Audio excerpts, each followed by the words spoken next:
And hello, one and all. Welcome to the Apptrepreneur Show. I am your host, Kevin the Apptrepreneur, and this is your daily dose of apps, technology, gig economy, and even a little bit of entertainment. And boy, do we have a show today. Granted, we do not have nearly as many topics as we normally do. However, I believe we have a lot to say about the topics that we do have. We have 1, 2, 3, 4, 5, 6. We have about 6 topics today to discuss. Normally we have like 8 because, I'm just all over the place, it seems, these days. But, so thank you for everyone who is joining us. Now, granted, that's probably not going to be a lot of people because, I do acknowledge, I've learned that, the earlier I start this thing, the less people there are here. But, because of things that's going on later tonight, I am going to start this one early, and I know we're going to have like a little bit of a low turnout as a result, but that's fine. That's what replays are for, right? But hey, for those of you who are here, feel free to give the video a thumbs up, and feel free to ask a question or leave a comment in the chat, because we will get to as many of those at the end of the show as possible. However, with that out of the way, well, before we actually start the topics, let me also just give like a quick little update. Some of you who were here yesterday know that I did get tested for COVID-19. And I have not received the test results back. I did it out of an abundance of caution because of some symptoms I was feeling, but they are starting to go away, and I actually feel much better now. So chances are I didn't have it. Maybe it was just like a very mild flu or something like that. But in this day and age, you can't be too careful. And again, I have a wife who has a compromised immune system, so it is just a wise thing to do. But now, with that said, let's move on to main topic number 1. And our first main topic is, let's talk about the Uber arbitration. One of the reasons Uber has been able to get away with doing what they do for so long is because they force drivers and riders into arbitration. And arbitration, in my personal opinion, is basically a legal loophole for guilty people who know what they're doing is guilty and they know what they're doing is wrong. And it's a way for them to avoid getting sued for legitimate reasons. Basically, when you go forward and you say, hey, if there's any issue that you have to go to arbitration, that's not a company that can be trusted. And granted, a lot of companies are doing it nowadays. I know it's not just Uber, but Uber's just been a little bit worse. Whenever there's a case of violence or sexual assault or discrimination, Uber pulls those situations into arbitration. And they have their own internal investigate the incident. Almost always, that investigation will turn in Uber's favor. And this is what drivers have to deal with. If they get deactivated, they can't sue Uber. They have agreed to go into arbitration, which is why Uber's gotten away with it for so long. Well, at least one high court in Canada has ruled on Uber's arbitration clause, and they have ruled it is invalid. So here's the article from Gizmodo. One of the biggest arrows in Uber's quiver was snapped clean in half by the Supreme Court in Canada today. It's about darn time. Now, I'm going to pause for a second. I know what I do is technically commentary, but when it comes to online journalism, like when it's written like this, is this seen as an opinion piece? No, it's filed as a news story. This is a personal comment. It has no place in an official news story. So, just saying that right now. I mean, I agree with it, but that shouldn't happen anyway. Anyway, as we've discussed over and over again, Uber is a wage theft scheme wrapped in the facade of a technology company. It accomplishes this through systematic misclassification of its drivers, whose contracts stipulate that they're independent contractors and therefore unentitled to costly benefits like minimum wage, health care, and overtime pay. But the company and many like it also protect themselves by including arbitration clauses in those same contracts. They explain what it is. We don't need to go over that. So here's the thing. Well, in Uber Technologies versus Heller, the Supreme Court to the north has come to a staggeringly obvious conclusion, albeit one our own court seemed hesitant to come to terms with. These sorts of agreements aren't legally enforceable. The technical term of art here is unconscionable, which is to say that they're so plainly unfair that they can't be enforced. A variety of factors went into that decision. For instance, the tremendous gap in power between the two parties. Uber, a multinational corporation, and David Heller, a single Uber Eats driver, and the fact that Heller had no say negotiating the clause's presence in the contract. because so much for being another contractor, right? More right-leaning minds, and yes, I see you in the comments, well, I'm a fairly right-leaning line, and I'm agreeing with you so far, will crow that he should have read the contract or Heller should have merely taken a different job.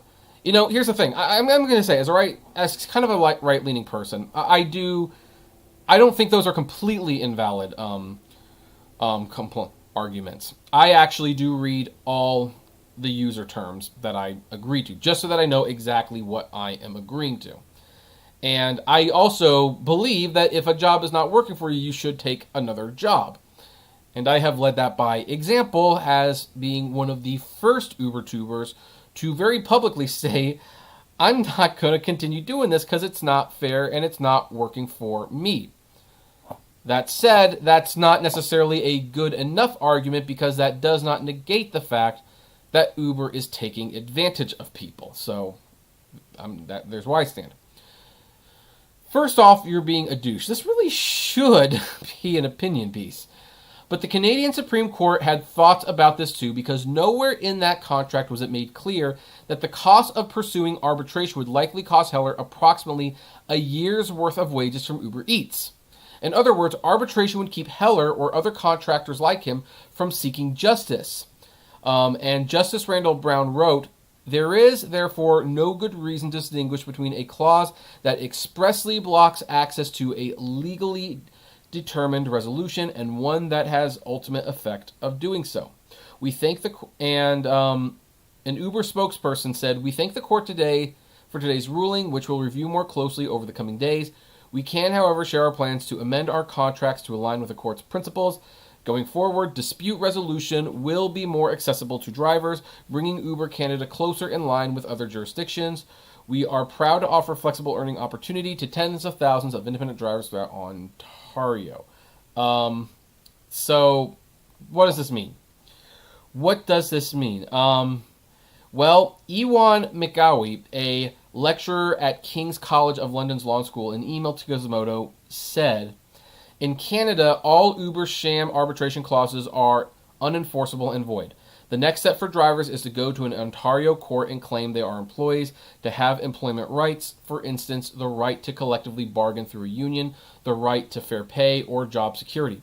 But Uber will probably litigate all those issues too and drag it out for as many years as possible. This shows the weakness in the enforcement of our labor rights system.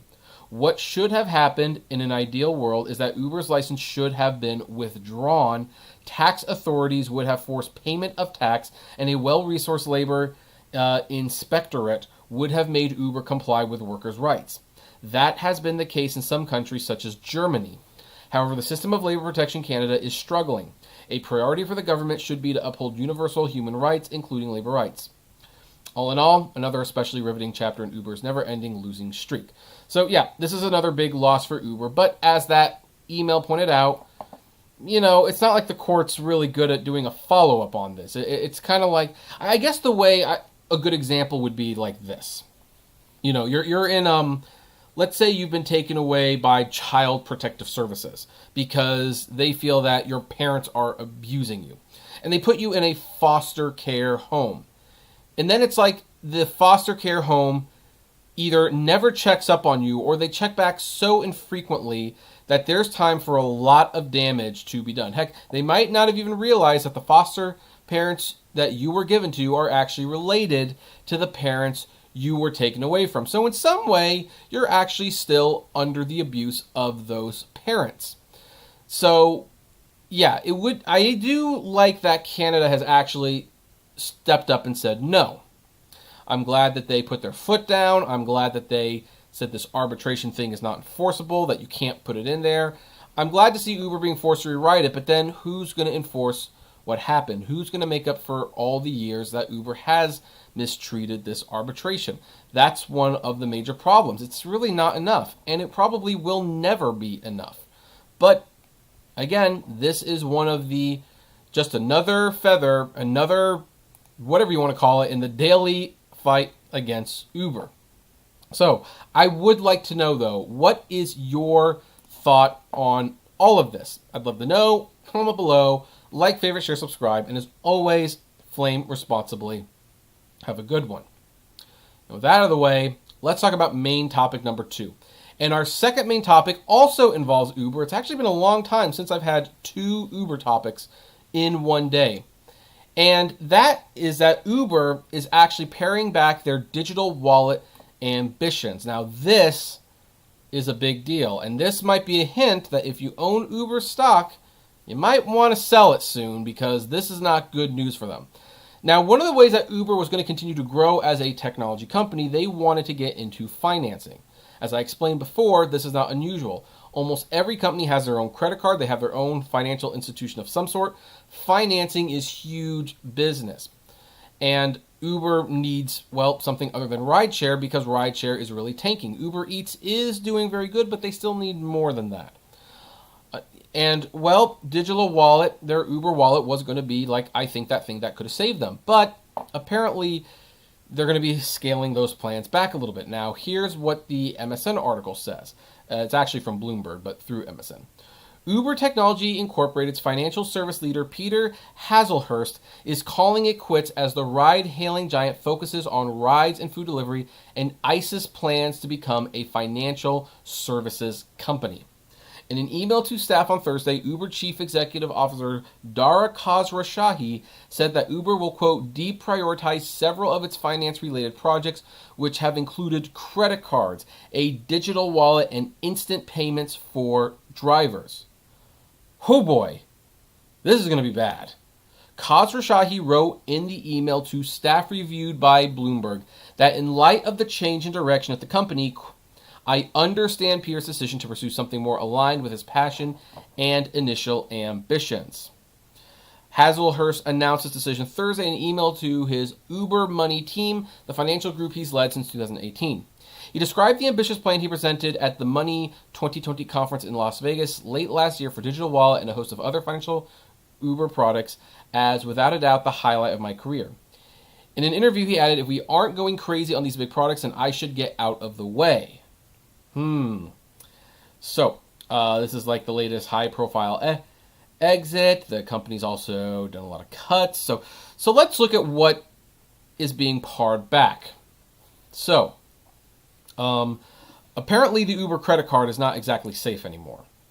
I know at least a couple of viewers really like that thing, but here's the thing, it's not going to be a priority anymore. So that doesn't necessarily mean they're going to get rid of it. They might still keep it around, but if you think they're going to be offering like a bunch of new perks and stuff to entice new people to sign up for the Uber card, that's probably not going to happen. It's probably just going to be there. I'm believing that the digital wallet will definitely go away. Now, what about instant payments for drivers? Now, that makes me scratch my head a little bit. Because here's the thing, I do know that Uber does not make money on instant payouts, and in fact, they probably pay a lot of not fines, but fees to have instant payments for drivers. Honestly, Uber themselves as a company would be far better off if they didn't offer instant payment to drivers. They would save a lot of money. The thing is, instant payments is one of the things that keeps drivers coming back. In fact, I believe instant payments are one of the addictive things that keeps drivers driving for Uber a lot longer than they should. Because it doesn't matter that you're losing money or that you're spending more time making money that you could just as easily make at a minimum wage job and you would work less hours. It's the fact that, hey, you can start and stop whenever you want, and when at the end of the day you cash out and it's in your bank. Like, it can really it's really like a huge dopamine rush where it's like, yeah, you're getting money in the bank. You're getting money in the bank, and it's instant, and it gives you this false insecurity that you're making more money than you actually are. And so it would be, in many ways, foolish of Uber to get rid of that. However, with that out of the way, well, not out of the way, but with that said, Uber does pay a lot of money on this. The instant payments is not free for them. That's why they charge you 50 cents to cash out, and I'm pretty sure it really costs them like 75 cents to $1 to cash you out every single time. So that's like a lot of paying to cash people out. And if they were to put that to an end, they would save a lot of money. And it might even, depending on when the payment was supposed to be dispersed, in fact, I believe the payment gets dispersed on Mondays for the most part. Like, that might actually encourage more driving over the weekends to make certain goals so that you could have a certain amount of money before it gets dispersed. But is it worth losing all those little, Uber instant payout crackheads, with all due respect, it's a joke, to save that money? I don't know. I do not know, but I do believe these other things will definitely go away, or they will be pared down. And who knows, maybe Uber might eventually get rid of the credit card too. I don't know. I'd like to know, though, from you guys, what do you think is going to happen? Because this, there's a reason finance is such big business. There's a reason so many companies get into it. It's because it's very lucrative and it's fairly easy money. For the most part, especially when people don't make payment or they overdraft, there's a lot of money in overdraft fees. So do you think this could definitely hurt Uber, or do you think that they're going to be fine? It seems really odd that Uber would focus on rideshare and delivery when rideshare is clearly not going anywhere for the time being, in the sense that it's like not making the money. And delivery has a stronger foothold, but the restaurants are starting to rebel and make their own apps. I would like to know what you think of all of this. Comment below, like, favorite, share, subscribe, and as always, flame responsibly. Now, with that out of the way, do I want to discuss this one? I think I want to discuss this one. So, anyway, our third topic today involves Amazon. And Amazon, one of my favorite companies, one of my favorite companies. Jeff Bezos, Lex Luthor himself, such a fun guy to talk about. Well, one of my issues that I have with Amazon is that, actually, I'm going to change my mind. I'm going to backtrack on that. As I look at this, I don't want to talk about it that much now that I really think about it. I'm kind of just stopping here thinking, it's like, no, I don't. Like, if you want to know what we were going to talk about, Amazon bought Zoox, which is a autonomous driving technology, and we'll try to use it to slash delivery costs, but good luck with that. I think we kind of talked about their autonomous plans before, and I realized I don't have anything new to say about it. So let's just skip the third main topic, and instead let's go to main topic number 4. Now, this is extremely out of left field. Like, I know we never talk about things like this, but I'm getting really, really concerned about cancel culture. And because what I think cancel culture is, if I'm being perfectly frank, I think cancel culture is a modern day version of book burning. It's a modern day version of book burning. Basically, someone does not want, they see something and they think, hey, this is offensive to me. I think this is dangerous. And as a result, I don't think anyone should read it. I don't. And we're seeing that a lot these days. Gone with the Wind, by the way, is back on HBO Max, but HBO Max did pull 5 episodes of South Park. We see Disney keeping movies and certain shorts behind the vault. We see TV episodes of popular shows being pulled. Heck, we see popular shows being pulled. We're seeing monuments torn down. I actually had someone, and if he sees this, with all due respect, I'm sorry, who actually suggested that the Hall of Presidents at Disneyland, well, not Disneyland, Disney World should go, which is literally erasing history. It's like, what? It's like, look, I know not all of the presidents are good people, but you're really going to start erasing history? You're going to start pretending like we're going to ignore the presidents? Those who do not, learn from history and do not understand it and who do not read about it are forced to repeat it, or doomed, I should say. They're doomed to repeat it. One person actually, I saw like a very interesting exchange online, and it was kind of a meme, but it made a lot of sense where someone was like, why have I not read about the Holocaust? And someone said, because it bothered people and they wanted to pretend it didn't happen. That's what I think that's what's going on to a certain extent. And now we're starting to burn books before they even get released. Now, I was brought to this attention by Robert Meyer Burnett, who is someone I would personally love to meet and talk to, but we don't know each other personally. He just tweeted it out. I think he's going to be talking about on his podcast too. So even though my channel won't do much to help him out, at Robert Meyer Burnett, he does this stuff very well. But an upcoming young adult novel, Ember Days, has been canceled by the author. Now this is scary. Alexandra Duncan has canceled her young adult novel, Ember Days, mere days after its cover reveal on BookPage. An hour after Duncan posted the cover reveal for the book, which was slated for a March 2021 release from Green Willow Books, an imprint of HarperCollins, to her Twitter feed, author Bethany C. Morrow questioned the representation within the novel, which was noted in the book's description. Naomi is the granddaughter of a powerful Gula conjure woman sent to Charleston to combat an evil force circling the city and hiding in plain sight as Deirdre's protege. Frankly, doesn't sound like something that would be particularly interesting to me, but here was the problem. Morrow said via a tweet, because it's always a tweet, "I'm immediately concerned about an apparently white author not only writing a Gula character, a very underrepresented and erased people group, but then writing about a conjure woman and how what is she is, quote, hiding in plain sight." Duncan immediately acknowledged Morrow's concern, responding, "I definitely struggled with whether it was okay for me to write about a culture outside my..." This is a PR response. I'm sorry, but as a writer, you're not always thinking about, like, oh, is it my place to... If Alexandra Duncan really was concerned about this, she probably would never have even written the book. Because she would have came to the same conclusion that everyone who does this sort of thinking, I'm not, qualified to write this. It's a young adult book. And, before we even can... Well, I'm going to hold that for a minute. Hold on. "I definitely struggled with whether it was okay for me to write about a culture outside my own, and especially about the difficult topic of passing, which Naomi does for part of the book while going undercover in an all-white magical society."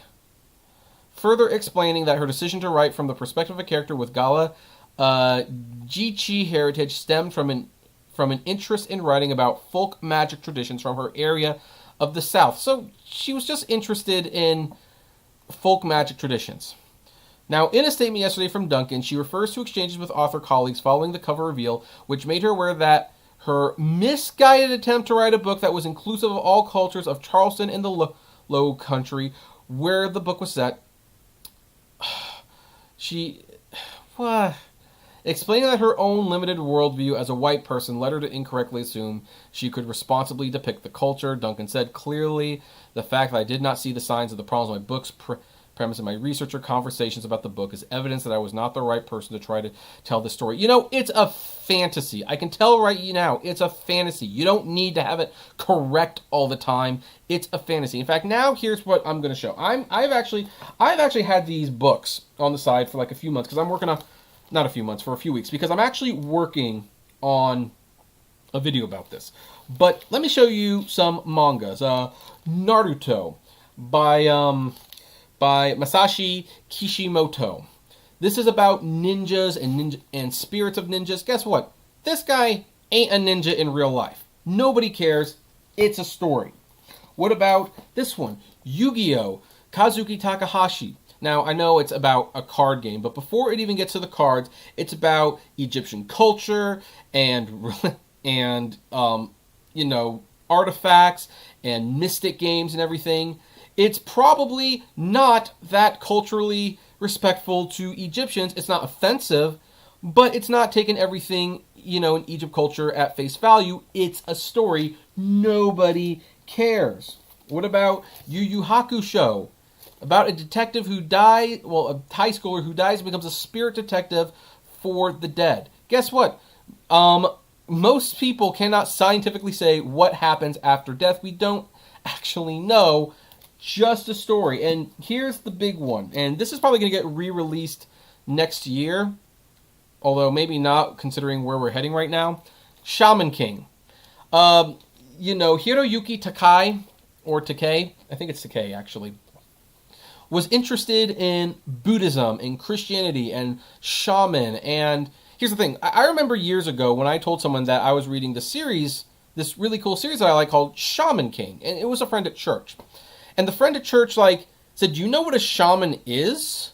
And he explained to me what a shaman was. It's like, that's not what I'm reading. And so I showed him the book and he realized like, okay, it's called Shaman King, but it's this person's version of a shaman. And guess what? Nobody cares. And by the way, also, J.K. Rowling isn't actually a wizard. Tolkien isn't actually a hobbit. Is Tolkien the wrong person to be writing The Hobbit because he's not a little person? Or can we just enjoy the fact that it's a darn good book? I mean, was Charles Dickens an orphan? I mean, maybe he was. I don't know. But even if he wasn't, I don't care. Oliver Twist is a great book. You don't always have to be what you're writing about. Books, like movies, are fantasies. And you know what? One of the problems when you start doing things like this, you start denying, voices. Like, there are writers who have written books about, like, for example, Lee Harper, To Kill a Mockingbird. That is one of the greatest books ever written. One of the greatest books ever written. Now, is Lee Harper not allowed to write about, discrimination in the South because she was a white woman? I mean, granted, the book took place from a young girl's point of view, but it got into the nitty-gritty of racism and how people felt about it at the time. And should she not be allowed to share these experiences? Or is that like, maybe that's not the story. Maybe to be more sensitive, it needs to be a black author writing that book from the black perspective. I don't know. I think both versions of that story would be valid. But I don't understand why we're going after it. And here's the other thing. So, Duncan also addressed and rejected the misconception that the cancelization is censorship, noting, "It is wholly my decision to withdraw the book in order to mitigate the harm I have done. I have work to do to improve myself in my writing, and I will continue to." No, you didn't harm anyone. One person brought this to your attention. One person. You don't know if you would have harmed anyone unless the book came out. And, here's the thing. You're freaking out because here's the thing. Twitter, a lot of people who are on Twitter, they think it's real life. It's not. It is not. I think this book would have come out, and to be frank, I don't even know if anyone would have read it. Just because that's the book market these days. But if people read it, yeah, it would have been because of controversy. It might have been a good book. Who knows? But it is censorship. It is self-censorship. You basically wrote a book. You spent probably a long time researching this, writing it. You put your blood, sweat, and tears into that book. And one person tweets you with an objection, and you decide to pull it because you don't want the fallout. You don't want the fallout. And look, here's the thing. We've had a lot of fallout. This is just YouTube. Jeffree Star, Shane Dawson, they're looking to be canceled. Jenna Marbles decided to leave the platform of YouTube because she was upset that her past videos might have offended people, even though it's like, those videos are old. They're old. She doesn't make those types of videos anymore. She can move on from them, but people keep trying to... I believe someone tried to cancel her. I believe somebody tried to cancel her. And here's the other thing. I really do feel for comedy because, comedy is offensive. It really is. I mean, are we going to cancel Chris Rock next because he says the N-word? Where does this stop? I mean, so here's a funny story. My wife is reading Fahrenheit 451. And she wanted a good book to read, and I recommended it. And I think she's halfway through the book. And she said something that was actually really telling. She said, what's scary about this book is how it doesn't feel like it's fiction. Because this is what we're doing. We're pulling movies we don't like. We're censoring TV shows we don't like. We're burning books before they're published. I consider this to be a book burning. Also, Woody Allen was going to release a book. There was an outcry and the publisher backed off. Now, another publisher did publish the book, but it's like, you cannot debate ideas and words unless they're there. And book burning has always been dangerous. I mean, growing up, I grew up in a pretty religious household, and though my parents were not about book burnings, there were people in the church who felt that the origin of species should be burned. They felt that that a simple man should be burned. They actually take part in the challenging of the books. Like, they did not want Harry Potter in the libraries. It kind of got personal when my pastor wanted Bone by Jeff Smith removed from the children's section, even though it is a children's book. So I don't agree with this. I don't. And this is getting scary. Now then, Old Dirty Dasher has said, but he's Japanese. And that actually kind of proves my point a little bit more. He's Japanese. What gives him the right to write about any of these things? Answer, every right. Because he's interested in them. He's interested in those topics. Therefore, he should be allowed to write about them. Now, Old Dirty Dasher also said, the problem is that book publisher won't give a Gula writer the same chance to tell a story. Would you ask a person with sight how it feels to be blind? Well, funny thing, white people have written stories and directed movies about being blind. Stan Lee isn't blind, and he created Daredevil. And it's funny because I kind of think about Daredevil now, like, what would happen if Daredevil was created today? Because back then, Stan Lee did have concerns about creating Daredevil, because it's like, he was wondering, like, is the blind community going to think this is a joke or something? And the blind community did not care. They're like, we're glad that there's a blind superhero. I mean, we don't know what it looks like, and, if the comics didn't come in Braille, unfortunately, so special comics had to be made so that blind people could read them. But, it's like, you are allowed to write about experiences other than their own. That's what research is for. That's what research is for. And, you know what? A Gullah writer needs to actually write that book. She can write that book too. She can shop it around. But I'm getting tired. I'm even worried about the entertainment, because it's like, you're now starting to narrow what people can and can't do. And now I'm seeing true segregation. Like, you can't write this unless you're this. You can't act in this unless you're this. I mean, Shredder in the original Ninja Turtles show was a Japanese character voiced by Uncle Phil from The Fresh Prince of Bel-Air. And Starbright was voiced, and Penny from Inspector Gadget was voiced by a black woman. Should they not be allowed to voice those roles? Because that's what's great about being a voice actor. You can be anyone. You can act. You can write. It's all fiction. So, but this is a dangerous, dangerous precedent. Woman spends a long time writing this book. I don't even know if it's any good or not. But one person tweets at her, and just because she can see that the mob is coming for her, so she decides she's not going to publish that book. This is censorship. This is censorship. So I don't know. There's probably going to be a lot. I have a lot more to say about this, but we won't. I have one more topic I want to discuss. But in the meantime, I am curious. What do all of you at home think? I would sincerely like your opinion on this. I know this is a touchy subject. However, you know the drill. Comment below. Like, favorite, share, subscribe, and as always, flame responsibly. Have a good one. Now then, by the way, I see 9 people here. If anyone wants to give me a thumbs up, that would be great.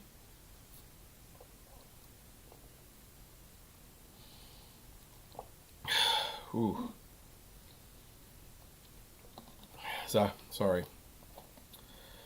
So, with that out of the way, let's move on to our final topic.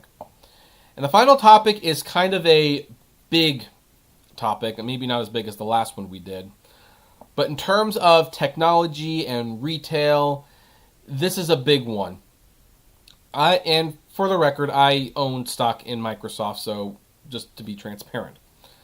But Microsoft has decided that they are going to permanently be closing all their physical retail stores. This is a shame. This is a shame. I have to be honest. I love the Microsoft Store. I buy most of my Microsoft products at the Microsoft Store. I also have like a special line of credit at the Microsoft Store. I kind of wonder what's going to happen to that. I guess I'm just not going to be able to use it anymore. But Microsoft has announced it will permanently close all of its physical retail stores and transfer most of its resources to online channels. This comes after the computing giant shuttered the outlets in late March due to the COVID-19 crisis. In what Microsoft is touting